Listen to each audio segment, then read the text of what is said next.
এখন শুনবেন আজকের গুরুত্বপূর্ণ খবরের শিরোনাম। যুক্তরাষ্ট্রের যুদ্ধবিরতি প্রস্তাবে শর্ত মানা হয়নি, জানালো হামাস। তুরস্কে আলোচনায় ইউক্রেনের অংশগ্রহণ নিয়ে ধোঁয়াশা।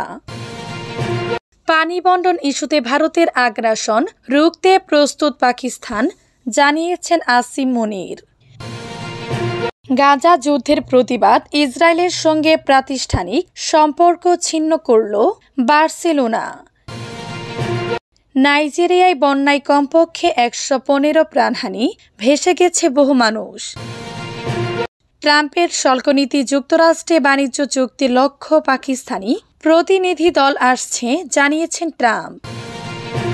যুক্তরাষ্ট্রের যুদ্ধবিরতি প্রস্তাবে শর্ত মানা হয়নি, জানালো হামাস। গাজায় যুদ্ধবিরতি নিয়ে যুক্তরাষ্ট্রের প্রস্তাবের প্রতি সমর্থন জানিয়েছে ইসরায়েল। তবে হামাস বলেছে তারা যেসব দাবি জানিয়ে আসছে ইসরায়েলের সহযোগিতায় করা যুক্তরাষ্ট্রের ওই যুদ্ধবিরতি প্রস্তাবে সেই দাবিগুলো মানা হয়নি। সংগঠনটি আরও জানায় শর্ত মানা না হলে তারা পরিকল্পনাটি পর্যালোচনা করছে। গাজায় ইসরায়েলের অব্যাহত নৃশংসতার মধ্যে আবার যুদ্ধবিরতির একটি প্রস্তাব দুই পক্ষের সামনে এলো। ইসরায়েলের গণমাধ্যমের বরাত দিয়ে শুক্রবার দ্য গার্ডিয়ান অনলাইন জানায় গাজায় যুক্তরাষ্ট্র সমর্থিত বিতর্কিত খাদ্য বিতরণ ব্যবস্থা সম্প্রসারিত হওয়ার পরিপ্রেক্ষিতে বেনিয়ামিন নেতানিয়াহু জিম্মিদের পরিবারকে বলেছেন ইসরায়েল ওয়াশিংটনের প্রস্তাবিত চুক্তিতে রাজি হয়েছে। প্রস্তাবটি দিয়েছেন প্রেসিডেন্ট ডোনাল্ড ট্রাম্পের মধ্যপ্রাচ্য দূত স্টিভ উইটকফ। হোয়াইট হাউসের মুখপাত্র ক্যারোলিন লেভিটো ইসরায়েলের সম্মতির কথা জানান। তুরস্কে আলোচনায় ইউক্রেনের অংশগ্রহণ নিয়ে ধোঁয়াশা। তুরস্কের ইস্তাম্বুলে আগামী সোমবার অনুষ্ঠিত হতে যাওয়া শান্তি আলোচনায় অংশ নেওয়ার প্রতিশ্রুতি দিতে অস্বীকৃতি জানিয়েছে ইউক্রেন। শুক্রবার ৩০ মে দেশটির প্রেসিডেন্ট ভলোদিমির জেলেনস্কি বলেছেন তারা আগে রাশিয়ার প্রস্তাব দেখতে চায়। ব্রিটিশ বার্তা সংস্থা রয়টার্স এক প্রতিবেদনে এ তথ্য জানিয়েছে। শুক্রবার কিয়েভে টার্কিশ পররাষ্ট্রমন্ত্রীর সঙ্গে বৈঠকের পর সামাজিক যোগাযোগ মাধ্যম এক্সে ফলপ্রসূ হতে হলে এর কর্মসূচি স্পষ্ট হওয়া দরকার এবং আলোচনার যথাযথ প্রস্তুতি থাকতে হবে। তিনি আরও বলেন দুর্ভাগ্যজনকভাবে রাশিয়ার সম্ভাব্য পরবর্তী বৈঠক ব্যর্থ করতে যা কিছু সম্ভব তাই করছে।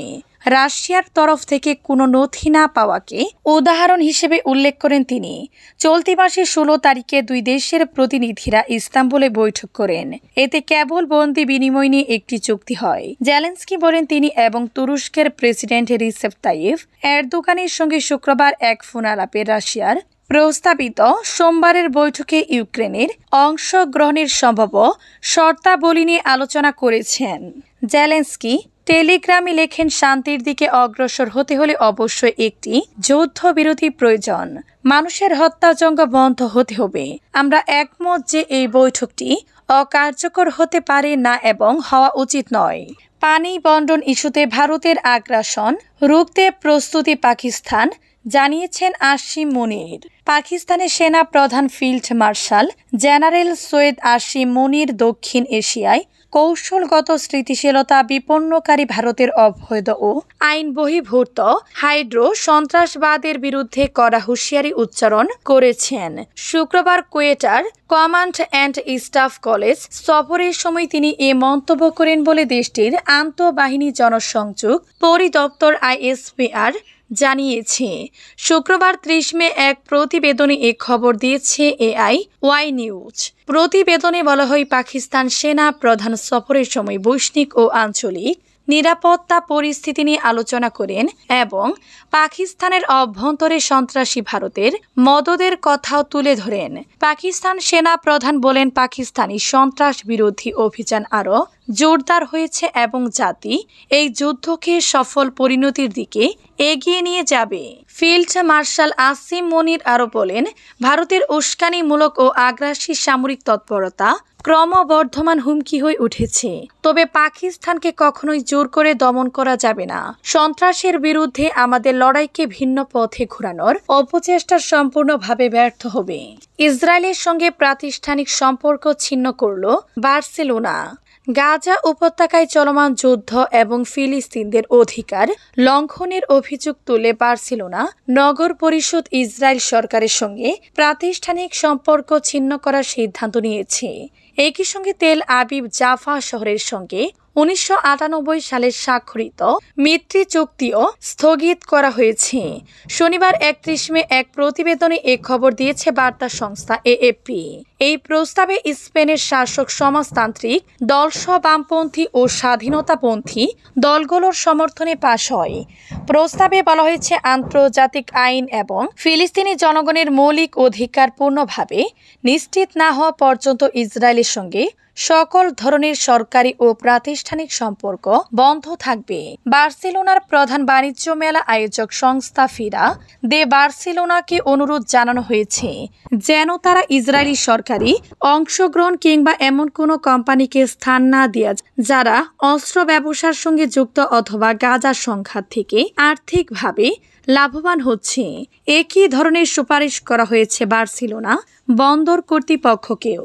বার্সেলোনার মেয়র জাউমি কুলবনি পরিষদ অধিবেশনে বলেন, গত 1.5 বছরে গাজায় যে ভয়াবহ মানবিক সংকট দেখা গেছে এবং ইসরায়েলি সরকারের সাম্প্রতিক হামলাগুলো তা আমাদের কাছে সম্পর্ক রক্ষাকে অগ্রহণযোগ্য করে তুলেছে।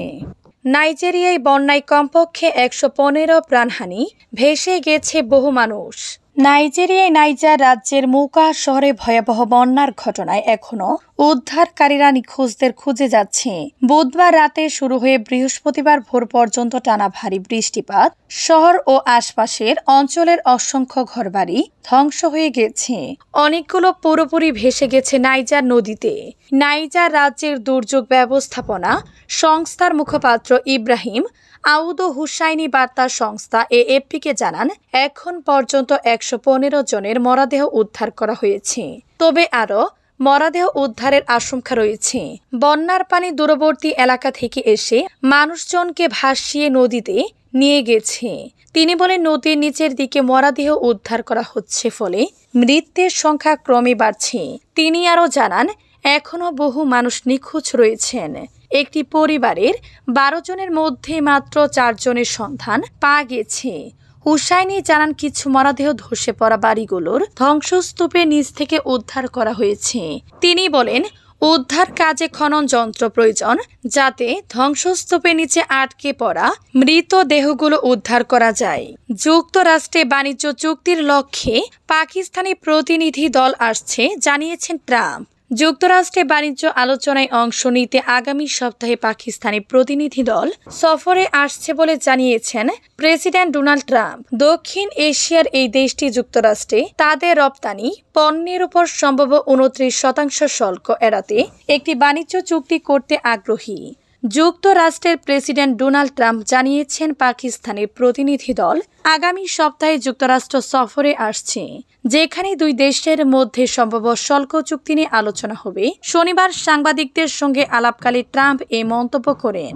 যুক্তরাষ্ট্রের সঙ্গে প্রায় $3 বিলিয়ন বাণিজ্য উদ্বৃত্ত থাকায় পাকিস্তানকে 29% শুল্কের মুখে পড়তে হতে পারে।